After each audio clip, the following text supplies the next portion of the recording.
شروع اللہ کے نام سے جو بڑا مہربان نہایت رحم والا ہے۔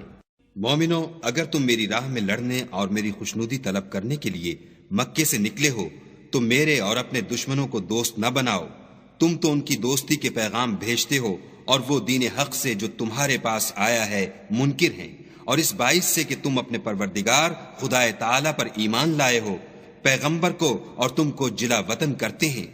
تم ان کی طرف پوشیدہ دوستی کے پیغام بھیجتے ہو، اور جو کچھ تم مخفی طور پر اور جو علل اعلان کرتے ہو وہ مجھے معلوم ہے، اور جو کوئی تم میں سے ایسا کرے گا وہ سیدھے رستے سے بھٹک گیا۔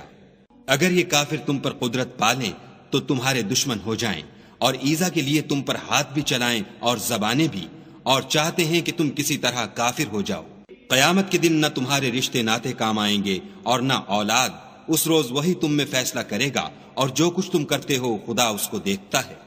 تمہیں ابراہیم اور ان کے رفقا کی نیک چال چلنی ضرور ہے، جب انہوں نے اپنی قوم کے لوگوں سے کہا کہ ہم تم سے اور ان بتوں سے جن کو تم خدا کے سوا پوجتے ہو بے تعلق ہیں، اور تمہارے معبودوں کے کبھی قائل نہیں ہو سکتے، اور جب تک تم خدا واحد پر ایمان نہ لاؤ ہم میں تم میں ہمیشہ کھلم کھلا عداوت اور دشمنی رہے گی۔ ہاں، ابراہیم نے اپنے باپ سے یہ ضرور کہا کہ میں آپ کے لیے مغفرت مانگوں گا، اور میں خدا کے سامنے آپ کے بارے میں کسی چیز کا کچھ اختیار نہیں رکھتا۔ اے ہمارے پروردگار، تجھی پر ہمارا بھروسہ ہے، اور تیری ہی طرف ہم رجوع کرتے ہیں، اور تیرے ہی حضور میں ہمیں لوٹ کر آنا ہے۔ اے ہمارے پروردگار، ہم کو کافروں کے ہاتھ سے عذاب نہ دلانا، اور اے پروردگار ہمارے ہمیں معاف فرما، بے شک تو غالب حکمت والا ہے۔ تم مسلمانوں کو، یعنی جو کوئی خدا کے سامنے جانے اور روز آخرت کے آنے کی امید رکھتا ہو، اسے ان لوگوں کی نیک چال چلنی ضرور ہے، اور جو روگردانی کرے تو خدا بھی بے پرواہ اور سزاوار حمد و ثنا ہے۔ عجب نہیں کہ خدا تم میں اور ان لوگوں میں جن سے تم دشمنی رکھتے ہو دوستی پیدا کر دے، اور خدا قادر ہے اور خدا بخشنے والا مہربان ہے۔ جن لوگوں نے تم سے دین کے بارے میں جنگ نہیں کی اور نہ تم کو تمہارے گھروں سے نکالا، ان کے ساتھ بھلائی اور انصاف کا سلوک کرنے سے خدا تم کو منع نہیں کرتا۔ خدا تو انصاف کرنے والوں کو دوست رکھتا ہے۔ خدا انہی لوگوں کے ساتھ تم کو دوستی کرنے سے منع کرتا ہے جنہوں نے تم سے دین کے بارے میں لڑائی کی اور تم کو تمہارے گھروں سے نکالا اور تمہارے نکالنے میں اوروں کی مدد کی، تو جو لوگ ایسوں سے دوستی کریں گے وہی ظالم ہیں۔ مومنو، جب تمہارے پاس مومن عورتیں وطن چھوڑ کر آئیں تو ان کی آزمائش کر لو،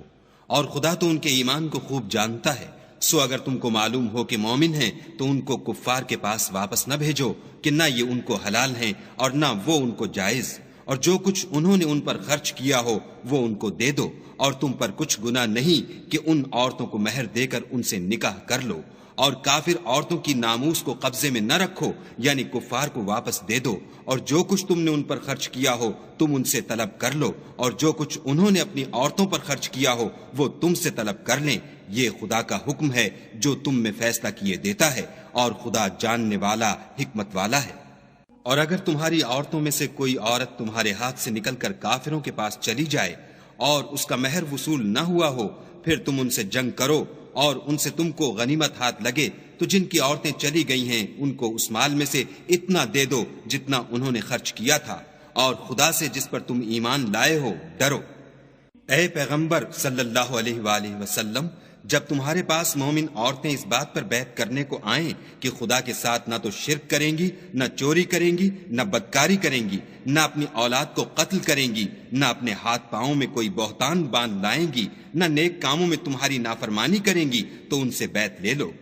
اور ان کے لیے خدا سے بخشش مانگو، بے شک خدا بخشنے والا مہربان ہے۔ مومنوں، ان لوگوں سے جن پر خدا غصے ہوا ہے دوستی نہ کرو، کیونکہ جس طرح کافروں کو مردوں کے جی اٹھنے کی امید نہیں، اسی طرح ان لوگوں کو بھی آخرت کے آنے کی امید نہیں۔